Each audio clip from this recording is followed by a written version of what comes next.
pessoas nervosas, pessoas truculentas, onde elas estão, o ambiente é desconfortável. Eles promovem divisão, eles promovem debates, promovem contendas. Mas uma pessoa pacífica, quando se conversa com uma pessoa pacífica, ao longo do diálogo, a gente vai desarmando, a conversa é agradável, o ar, a atmosfera fica leve. Por quê? Porque forças estranhas não estão trabalhando naquele ambiente. A comunhão não é com a treva, é com a luz. Graça e paz sejam multiplicadas a cada um de nós, em nome do Senhor Jesus. Segui a paz, preserve a paz, viva a paz e siga-a. Assim nós teremos em volta de nós um ambiente mais calmo e mais agradável. Ele desejava isso aqui, graça e paz da parte de Deus, nosso Pai, e da do Senhor Jesus Cristo, porque foi Ele que nos deu paz com Deus. Sem Ele nós não teríamos paz com Deus. Sempre dou graças ao meu Deus por vós, pela graça de Deus que vos foi dada em Jesus Cristo. Ele confessava o que ele via em Corinto, porque em tudo fostes enriquecidos nele, em Jesus. Porque isso, irmãos, é uma coisa importante. Quem se aproxima de Deus, e só tem um jeito de aproximar de Deus, é por intermédio de Jesus. Quanto mais se aproxima dele, mais enriquecido nós seremos. E ele percebia esse enriquecimento nos coríntios pela palavra de Deus, e pelo conhecimento da vontade de Deus entre eles. Então tudo parecia bem, porque eles estavam enriquecidos na palavra e no conhecimento de Deus. E aqui adiante, ele fala uma coisa, irmãos, muito importante, como foi mesmo o testemunho de Cristo confirmado entre vós. Vocês confirmaram o testemunho de Cristo de tal maneira que vocês vivem como Ele recomendou que vocês vivessem. E fala que de maneira que nenhum dom vos falta. Vocês percebem que a igreja de Corinto era uma igreja rica em dons, no conhecimento, na palavra. Mas pasmem-se, não faltava dons, não faltava conhecimento da palavra, não faltava a palavra, porque ela estava ali fluindo entre eles. Contudo, o apóstolo tinha um senão, porque o nosso adversário, astuto e sagaz, ele consegue muito dissimuladamente colocar o seu veneno entre o povo, sem que o povo perceba. Ele põe um aqui, põe um ali, e vai passando o tempo, e aquele veneno vai se espalhando, contaminando como um vírus, que no contato ele se espalha. E assim o nosso adversário, ele promove certos males que se espalham pela boca, se espalham pelo convívio.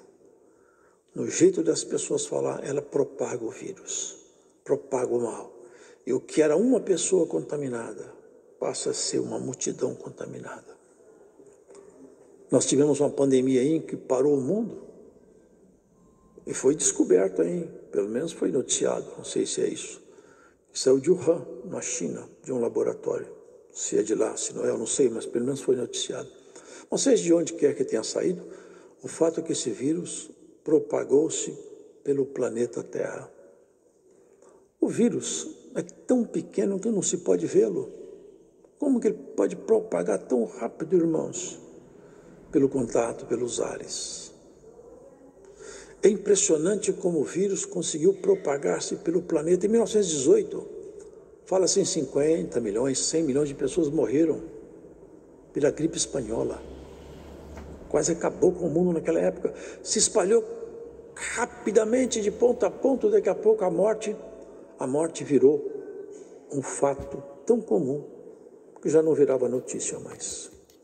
50 a 100 milhões de pessoas morreram, contaminado por um vírus. Esse vírus aí, hoje é conhecido, bem conhecido da ciência, mas tem uns vírus aí que o povo de Deus precisa conhecer melhor. E tem que tomar um preventivo. Sabe que nessas crises aí, inventaram as vacinas. A pessoa toma vacina, o organismo dela prepara-se para... Sabe como é que funciona? Alguns tipos de vacina, não todos.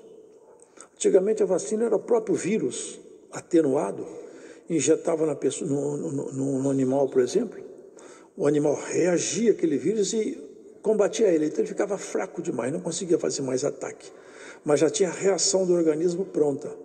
Eles pegavam esse mecanismo do animal, injetavam o vírus no corpo de um ser humano, o organismo prepara o ataque e ataca aquele vírus, mas já estava mesmo morrendo. Aí o vírus não consegue resistir. Mas quando vem um vírus verdadeiro, nosso organismo já preparou o esquema de defesa. Quando o vírus entra na corrente sanguínea, rapidamente o organismo ataca e destrói o vírus. Mas se não tivesse primeiro uma vacina, quando o vírus entrasse, ele não saberia como reagir, poderia ser derrotado. Assim, irmãos, nós temos uma vacina. A vacina é a palavra de Deus vivenciada, não apenas conhecida. Conhecer qual que é a estratégia do nosso adversário, porque aqui, irmãos, olha, ele continua falando de coisas boas, mas veja o que ele cita adiante. De maneira que nenhum dom vos falta, esperando a manifestação de nosso Senhor Jesus Cristo, o qual vos confirmará também até o fim, para serdes irrepreensíveis no dia de nosso Senhor Jesus Cristo. Aqui ele está falando do grande encontro, aquele de grandes ajustes, quando todos nós compareceremos perante o tribunal de Cristo. De um lado, os que caíram em pecado. Do outro lado, os que tombaram no campo da fé. Uns vão ser julgados e condenados. Outros estarão diante do Senhor para ser julgados segundo as obras, não para efeito de serem salvos ou não, porque se tombarem em Cristo, na fé já estarão salvos, mas serão julgados para ver que tipo de prêmio ou galardão vão receber. Será o dia da distribuição dos prêmios de Deus, para aqueles que foram dedicados e consagrados a Ele. E Paulo fala, eu queria que vocês fossem irrepreensíveis nesse dia. Quando chegar o dia que o Senhor juntar todos, você se apresente perante Ele sereno.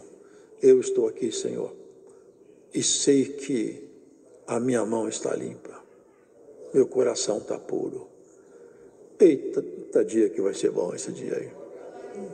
Todo pranto vai cessar, toda tristeza vai acabar, e toda separação vai deixar de existir, porque nós nos reencontraremos lá no céu.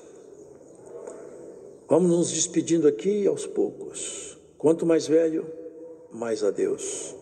Quanto mais longevo, mais despedida. As pessoas vão ficando velhas, vão ficando solitárias. É o amigo, é a amiga, é o primo, é o irmão. Daqui a pouco tem uma casa bem velhinho, onde estão seus amigos, seus parentes? Eu fiquei só. Daqui a pouco nós vamos nos encontrar outra vez na casa do Pai. Vai ser o dia de maior felicidade da nossa história. O grande encontro, o grande dia. E é para isso que Jesus Cristo nos chamou e nos tornou participante dessa família celestial. Fiel é Deus, pelo qual foste chamados para a comunhão de seu Filho Jesus Cristo, nosso Senhor.